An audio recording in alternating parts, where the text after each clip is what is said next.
Hello everyone. जैसा कि आपको पता है, क्लास 12th विषय जीव विज्ञान के अंतर्गत हमने चैप्टर 2 शुरू किया था, पुष्पीय पादपों में प्रजनन।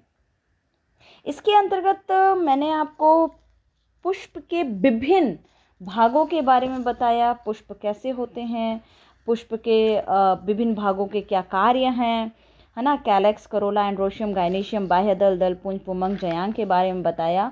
और हमारे जो विषय के अंतर्गत था चैप्टर में, उस चैप्टर के अंतर्गत हमने नर युग्मक की संरचना यानी कि निषेचन पूर्व संरचनाओं की घटना में पुंकेसर के बारे में और लघु बीजाणुधानी तथा परागकण के बारे में पढ़ा, जिसमें हमने नर जननांग पुंकेसर, जिसको लघु बीजाणुपर्ण भी कहते हैं, है ना, ये पढ़ा। पुंकेसर के विभिन्न भागों के नाम पढ़े और यह भी पढ़ा कि पुंकेसर द्विपालित होती है, परंतु द्विपाली के अंदर 4 लघु बीजाणुधानियों का निर्माण होता है और उन्हीं लघु बीजाणुधानी के अंदर पराग कणों का विकास होता है।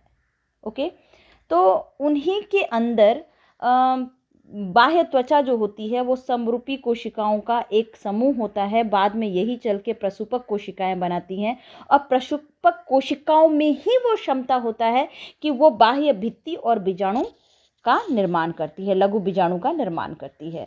ओके, तो इसको चित्र से भी एक बार हम समझ लेते हैं। देखिए, यह चित्र हमने बनाया था एक प्रारूपी पुंकेसर का।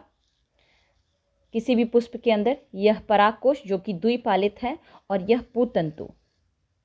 यह परागकोश को जब अनुदैर्ध्य काटा गया तो काटने के बाद उसमें 4 चैम्बर दिखे, 4 कोष्टक दिखे, जिनको लघु बीजाणुधानी कहते हैं। और ये जो हरे रंग से दिख रहा है, यह संयोजी उत्तक, जिसको मैं आगे बता रही हूँ, ये लघु बीजाणुधानी है। और ये संयोजी उत्तक जो कि बांध्य उत्तक है, जिससे युग्मकों का निर्माण नहीं होता। लेकिन इन्हीं को मैं आगे और विस्तार से आपके चित्र जो दिया हुआ है उसमें और दिखा रही हूँ, इन 4 लघु बीजाणुधानियों का, और उनमें किस तरीके से पराग कण का निर्माण होता है। ये पराग कण ये दिख रहे हैं और ये परागकोश हैं 4 लघु बीजाणुधानी। ओके, ये देखिए, ये सारे के सारे संयोजी उत्तक आगे चल करके, अर्थात पहले बाह्य त्वचा होती है, ये सारे के सारे बाह्य त्वचा होती हैं, एपिडर्मिस, ये बाह्य त्वचा की कुछ कोशिकाएं बड़ी हो जाती हैं, बड़ी हो जाती हैं, उनके अंदर सघन जीवद्रव्य होती हैं और प्रसूपक कोशिकाओं का निर्माण करती हैं। तो जो प्रसूपक कोशिकाओं का निर्माण करती हैं उनको हम कहते हैं हाइपोडर्मल सेल। ये सारी ये हाइपोडर्मल सेल क्या करती हैं, ये प्रसूपक कोशिकाएं 2 प्रकार की कोशिकाओं का निर्माण करती हैं। ये देखिए, 2 प्रकार की कोशिकाएं, एक तो बनाती हैं क्या, भित्ति, एक बनाती है लघु बीजाणुधानी की भित्ति, और एक बनाती है भित्ति के अंदर क्या, भित्ति के अंदर स्पोर्स यानी कि लघु बीजाणु। ये रहे, यह भित्ति है, 4 भित्ति बनती हैं। और ये तो प्रसूपक कोशिकाएं आगे चल करके 2 भागों में विभाजित हो जाती है। एक बनाती है प्राथमिक भित्ति कोशिका, जिससे भित्तियों का निर्माण होता है। एक बनाती है आंतरिक प्राथमिक बीजाणु जनन कोशिका। तो प्राथमिक बीजाणु जनन कोशिका और भित्ति कोशिका 2 का निर्माण था। भित्ति कोशिका से भित्ति बनती हैं और प्राथमिक बीजाणु जनन कोशिकाओं से बीजाणुओं का निर्माण होता है। ये तो लघु मात्र, उसे ये भी कह सकते हैं, बीजाणु जनन कोशिकाओं को प्राथमिक जो बीजाणु जनन कोशिकाएं होती हैं उसको लघु बीजाणु मात्र कोशिका भी कहते हैं। ये लघु बीजाणु मात्र कोशिका, इससे बीजाणु का निर्माण होता है। ये देखिए बीजाणुओं का निर्माण, ये परागकण है। ओके, इनमें यह परागकण जो कि लघु बीजाणु मात्र कोशिकाओं से बने हुए हैं।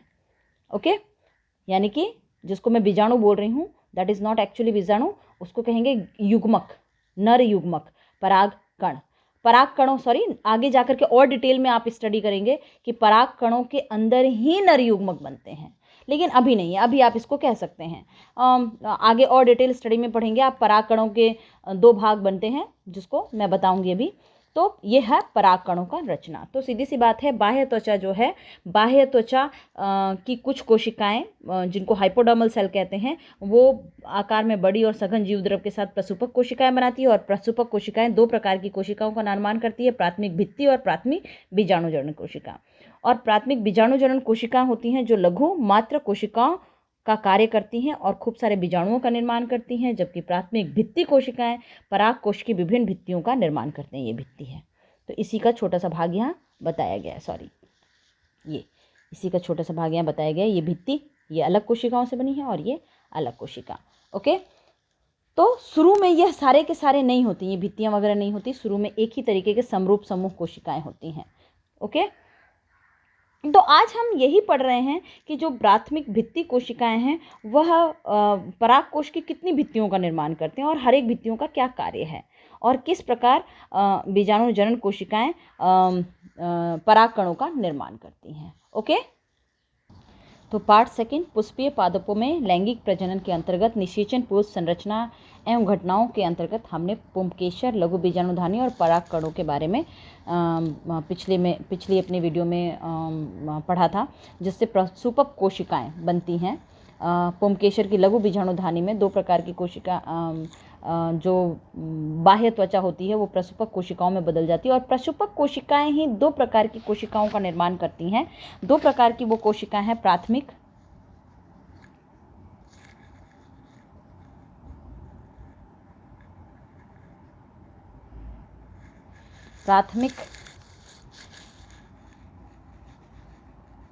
भित्तिक कोशिका, जिसे कहेंगे प्राइमरी पैरेंटियल सेल, और इसको कहेंगे प्राइमरी स्पोरोजीनियस सेल, जिसको कहते हैं प्राथमिक बीजाणु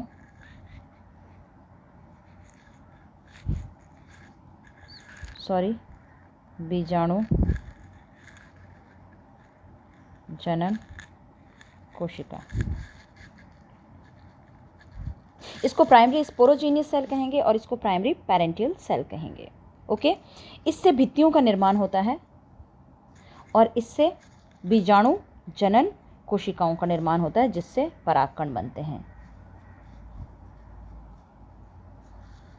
बीजाणु जनन कोशिकाएं बनती हैं और इससे भित्ति का निर्माण होता है, परागकोश की भित्ति।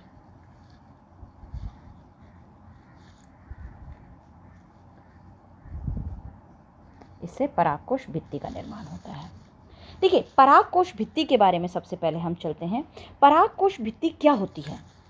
तो ऑब्वियसली सीधी सी बात है, पराग कणों की क्या, इसे लिख देते हैं पराग कण, इससे बनते हैं। पराग कणों को सुरक्षा प्रदान करने के लिए परागकोश भित्ति बनती है। ओके, तो जो प्राथमिक भित्ति कोशिकाएं होती हैं वो परिपक्व अवस्था में आती हैं। जब उसको काटेंगे तो उसकी अंदर से जब हम देखेंगे तो उसमें 4 स्तरें हमें दिखाई देंगी। कितनी? 4 स्तर दिखाई देंगी, और वो 4 स्तर में सबसे बाहर की जो होती है उसे बाह्य त्वचा कहेंगे। लिख देती हूँ 4 स्तर कौन कौन से हैं।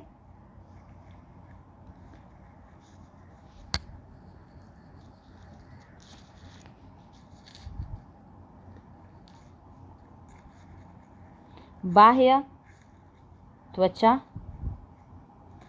दूसरा स्तर बनेगा। सॉरी, थोड़ा पेन गड़बड़ हो रहा है, तो I will take another one. दूसरा है अंतःस्थीसियम, ठीक है, एंडोथीसियम जिसे कहते हैं। मध्य स्तर तीसरा है, मध्य स्तर। ओके, मध्य स्तर।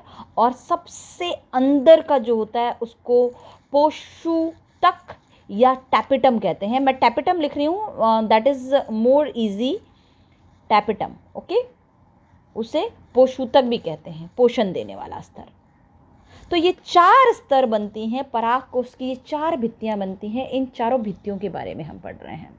देखिए, यह परागकोश की सबसे बाहर की स्तर है और ये एक परत की बनी होती है, एकल स्तर की बनती है, और ये परागकोश को सुरक्षा प्रदान करती है। तो आपके यही आ जाएगा नोट्स में, आपके एकल स्तर की बनी होती है, परागकोश को सुरक्षा प्रदान करती है।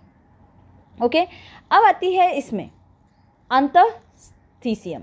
अंतःस्थीसियम के अंदर क्या होता है, यह बाह्य त्वचा के ठीक नीचे स्थित होती है। ये भी एक स्तर की ही कोशिका होती है, जिसमें कोशिका मोटी होती है थोड़ी, और रेडियल एलोंगेटेड होती है, त्रिज्या दीर्घ होती हैं, थोड़ी लंबी और मोटी दिखाई देंगी। ओके, अच्छा, इस पे एक खास चीज़ इस भित्तियों में है, अल्फ़ा सेलुलोज की परत जमी होती है। इसके ऊपर एक पट्टियाँ होती है, रेशेदार पट्टियाँ, जो अल्फ़ा सेलुलोज की बनी होती हैं, जो यू आकार की होती हैं। क्यों? क्योंकि अगर पराग कोश सूख जाता है तो सूखने के बाद जब परागकण परिपक्व हो जाते हैं तो इनको पराग कोश से निकलना ज़रूरी होता है परागण के लिए। बिखरेंगे ही नहीं तो पौधे कैसे उगेंगे? बिखरेंगे नहीं तो निषेचन नहीं होगा, निषेचन नहीं होगा तो पौधे कैसे उगेंगे? तो पराग कणों को पराग कोश से बाहर निकलने के लिए इन चारों स्तर में कोई ऐसा स्तर होना चाहिए जिसकी वजह से पराग कोश सूखने के बाद फटे। तो यही वो काम करता है। ये कोशिका अल्फा सेलुलोज की रेशेदार पट्टियों से बनी होती हैं और यू आकार की होती हैं। जो ये कोशिका आर्द्रता ग्राही प्रकृति की होती हैं, है ना, आर्द्रता ग्राही प्रकृति की होती है। और जैसी शुष्क अवस्था में आती है इनमें खिंचाव या तनाव उत्पन्न होता है जिसके कारण परागकोश फट जाता है या उसमें स्फुटन हो जाता है। ओके, अंतस्त्वचा। मध्य स्तर, देखिए ये भी एक स्तर का है, ये भी एक स्तर का है, लेकिन ये 1 से 3 स्तर की मिलती है मध्य स्तर। इनकी कोशिकाएं पतली होती हैं, भित्ति युक्त होती हैं और थोड़े समय के लिए जीवित होती हैं। सबसे मेन टैपेटम, देखिए ये बहुत ही इंपॉर्टेंट है। अगर टैपेटम को नष्ट कर दिया जाएगा तो निषेचन नहीं होगा, क्योंकि पराग कणों का निर्माण ही नहीं होगा। क्योंकि पराग कण निर्मित होते हैं टैपेटम से ही अपना पोषण लेकर के। तो पराग कोश की सबसे आंतरिक और विशिष्ट स्तर है। ओके, ये भी एक स्तर का ही पाया जाता है। ये टैपेटम क्या करती हैं? टैपेटम की कोशिका द्रव जो होता है वो सघन होता है, केंद्रक स्पष्ट होता है। परिपक्व अवस्था में ये कोशिका ज़्यादातर बहुकेंद्री की होती हैं और बहुगुणित होती हैं। देखिए, टैपेटम 2 प्रकार की होती हैं। एक होती है जिनको अमीबीय तथा स्रावी या ग्रंथिल टैपेटम कहते हैं। ओके, और टैपेटम, और ये टैपेटम के स्वभाव के आधार पे है। एक अमीबिया और दूसरा ग्रंथिल टैपेटम, 2 प्रकार के टैपेटम होते हैं। अब टैपेटम के बारे में आगे। टैपेटम की कोशिका असल में प्रकृति के आधार पर क्या होती है? कोशिकाओं में वशीय प्रकृति की गोल गोल संरचनाएं होती हैं। इसमें वसाकय संरचनाएं होती हैं। तो इन कोशिकाओं में वशीय प्रकृति की संरचनाएं होती हैं जिसको कहते हैं प्रोविस्काई। ओके, प्रोविस्काई जो होती हैं वो स्पोरोपोलिनिन नाम के पदार्थ के जमने से यूबिस्काई में परिवर्तित हो जाती हैं। याद रखिएगा, वसा की आकृति के जो कुछ कोशिकाएं जिनमें वसा होती हैं उस पे स्पोरोपोलिनिन जमा हो जाता है। तो जो पहले वसा जमा हुआ था जिन कोशिकाओं में उनको प्रोविस्काई कहते हैं, और स्पोरोपोलिनिन जमा होने के बाद वो यूबिस्काई होता है। स्पोरोपोलिनिन का खास काम है, याद रखिएगा, मैं बताऊंगी।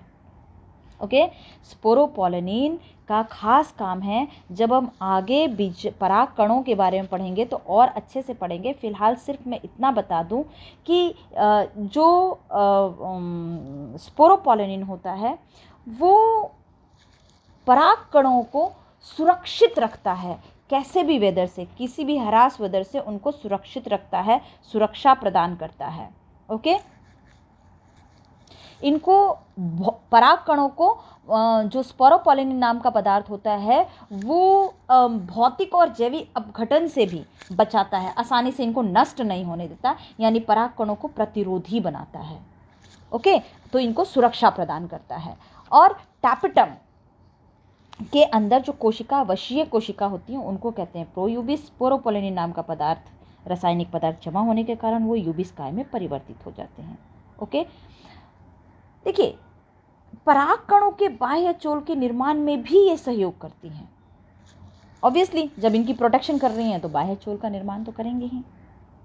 ओके, अधिकांश द्विबीजपत्री जो पादप होते हैं डाइकोटिलीडोन, वो स्रावी प्रकार के टैपेटम पाई जाती है। मैंने आपको बताया 2 प्रकार के टैपेटम हैं, है ना, स्वभाव के आधार पे, एक अमीबिया और दूसरा स्रावी या ग्रंथिल टैपेटम। ओके, तो अधिकांश द्विबीजपत्री में स्रावी प्रकार के टैपेटम पाई जाती हैं। और टैपेटम का काम क्या है? मैंने बता दिया आपको, पोषण प्रदान करना। किसको? पराग कणों को पोषण प्रदान करना। यदि किसी भी पराग कोश में टैपेटम नष्ट हो जाता है तो पराग कणों के विकास से पहले ही परागकण बांधे हो जाएंगे। यदि पराग कणों के विकास से पहले ही टैपेटम को नष्ट कर दिया जाए तो परागकण बाध्य हो जाएंगे या इनकी वृद्धि रुक जाएगी। याद रखिएगा, टैपेटम बहुत इंपॉर्टेंट है, तो नोट्स बनाते समय इस पर डबल टिक करके आप इंपॉर्टेंट कर लीजिएगा। अब आते हैं हम प्राथमिक बीजाणुजनन कोशिकाओं पे। प्राथमिक बीजाणुजनन कोशिकाएं, ओके, जिनसे बीजाणुजनन कोशिकाएं बनती है, जिनसे पराग कणों का निर्माण होता है। तो पराग कोश में पराग भित्ति के सबसे अंदर की जो कोशिकाएं होती हैं उनको प्राथमिक बीजाणुजनन कोशिकाएं, जो कि बीजाणुजनन कोशिकाओं का निर्माण करती हैं, ओके। और यही मात्र कोशिकाएं, ये कोशिकाएं लघु बीजाणु मात्र कोशिकाओं का निर्माण करती है, जिससे पराग कणों का निर्माण होता है। और इनमें कौन सी विभाजन होगी, तो आप पराग कणों के पहले चाहे तो बीच में यहाँ लिख सकते हैं, कौन सी, लघु, मैंने आपको पिछली बार लिख के दिया था, लघु बीजाणु मात्र कोशिका का निर्माण करती हैं। या कह सकते हैं प्राथमिक बीजाणुजनन कोशिका ये मात्र कोशिका है, बीजाणुजनन कोशिकाएं बनती हैं, है ना।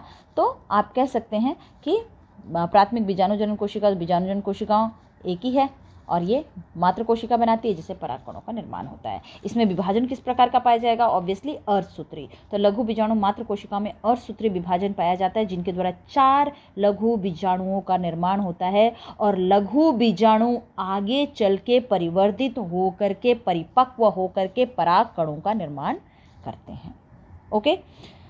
देखिए, अगर आप इनकी व्यवस्था को लें, लघु बीजाणुधानी की व्यवस्था के आधार पर अगर ले तो ये अलग अलग प्रकार की होती है, अलग अलग स्पीसीज़ में, अलग अलग जातियों के पादपों में अलग अलग, किसी में क्रॉसित पाई जाती है, कभी किसी में समद्विपार्श्विक टी आकार की, किसी में रेखित, किसी में चतुष्फल की है, अलग अलग प्रकार की बीजाणु, किसी में इस प्रकार की पाई जाएगी। देखिए बीजाणुधानी, है ना, इस प्रकार की बीजाणुधानी पाई जाएगी जिसे हम समद्विपार्श्विक कहते हैं। किसी में क्रॉसित पाई जाएगी, है ना, किसी में ये 3 तो इस सामने की ओर तरफ दिखेंगे, एक नीचे की तरफ दिखेगी, चतुष्फल की है, अलग अलग प्रकार की पाई जाती हैं। इतना डिटेल आपके उसमें नहीं है, फिर भी मैंने आपको, तो लघु बीजाणु जनन, देखो लघु बीजाणु जनन, लघु बीजाणु मात्र कोशिकाओं द्वारा लघु बीजाणुओं का निर्माण या पराग कणों का निर्माण, ओके। लघु बीजाणु मात्र कोशिकाओं द्वारा लघु बीजाणुओं का निर्माण लघु बीजाणु जनन कहलाता है। तो नेक्स्ट आप लिख लीजिएगा, लघु बीजाणु जनन किसे कहते हैं। तो लघु बीजाणु जनन